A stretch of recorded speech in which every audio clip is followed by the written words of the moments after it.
બે school friend નાના છોકરાઓના દોસ્તની વાર્તા છે. મજા આવશે, સ્કીપ ના કરતા.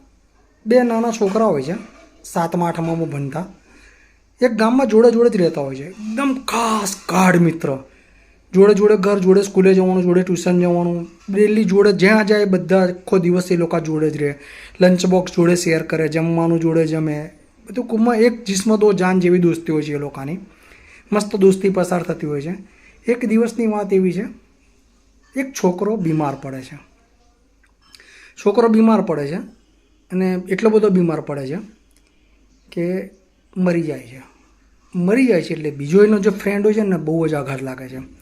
એટલો બધો આઘાત લાગે છે કે સ્કૂલે જવાનું છોડી દે છે, ખાતો પીતો નથી. એના વિચારોની અંદર એ આખો દિવસ ગુમસુમ રહેતો હોય છે, રડતો હોય છે. ખાસો ટાઈમ થઈ જાય છે, એના પોતા પર કંટ્રોલ નથી રહેતો હતો.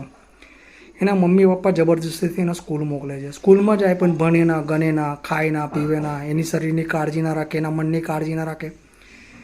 એના સ્કૂલના ટીચરને એક દિવસ થાય છે કે આને આમાંથી બહાર તો કાઢવો જ પડશે. એક દિવસ એના છોકરાને કહે છે, તારી બધી ચોપડીઓ કાઢી નાખ, ચાલ ખાલી બેગ લઈ લે, આપણે એક પહાડની પાછળની બીજી સ્કૂલ છે, મારો મિત્ર છે, ત્યાં એ ટીચર મિત્રને મળવા જઈએ. ગુરુ અને સ્ટુડન્ટ બેઉ જણા જાય છે પર્વત પાર કરીને બીજા ગામની અંદર, બીજી સ્કૂલની અંદર. મળે છે એટલે એ ટીચર એકબીજા જોડે વાત કરે છે. પછી છોકરાની બેગ ખાલી હોય છે ને, એની અંદર એક ગુરુ કહે છે કે આ પથરા મૂકી દે, કિંમતી પથરા છે. આખી બેગને ભરી દેશે 7-8 કિલોના વજનથી. અને બેઉ પેલો ગુરુ અને સ્ટુડન્ટ બેઉ જણા પાછા એમના ગામ તરફ આવવા નીકળે છે. તો ઢાળ ચડીને ઉતરતા હોય છે. એટલે ગુરુજી તો ઉંમર લાગે છે પણ ફટાફટ ઉતરીને એક ઝાડ નીચે બેસી જાય છે. પેલો છોકરો થાકી જાય છે, એટલો બધો થાકી જાય છે. ઉતરતા હાંફ ચડી જાય છે. એને એવું થશે કે અમને મારો જીવ જતો રહેશે, અમને મારું પ્રાણ પખેડું ઉડી જશે, અમને હું થાકીને બેહોશ થઈ જઈશ. બેસે છે. ગુરુજીને કહે છે, તમે કેટલા જલ્દી ઉતરી ગયા, આટલું બધું વજન હતું, મારાથી ના ઉતરાયું. ગુરુજીએ કીધું તું ખાલી પથરા લઈ લે, મેં તને એવું નહોતું કીધું કે તું થાકી જાય તો રસ્તા વચ્ચે એને ફેંકી ના દેતો કે મૂકી ના દેતો, તું લઈને શું કામ આવ્યો?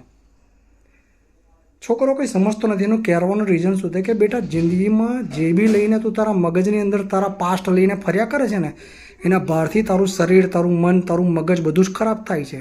જે થઈ ગયું એ થઈ ગયું, એને ભૂલી જા. આપણી જિંદગીની અંદર બી આપણે એ જ કાંડ કરતા હોઈએ છીએ. આપણો પ્રેમ એને ભૂલતા નથી, એની યાદો નથી ભૂલતા, આપણી તકલીફને નથી ભૂલતા, કોઈ આપેલા ધોકાને નથી ભૂલતા, કોઈના નફરતમાં આપણી જિંદગી પૂરી કરી દેતા હોય છે. બધું ભૂલી જાય યાર. છોડો, આગળ વધો, બહુ સક્સેસ જશો. ચલો, મારો વિડીયો ગમ્યો હોય તો લાઇક, શેર, સબસ્ક્રાઈબ કરજો. કાલે મળીએ. જય શ્રી કૃષ્ણ.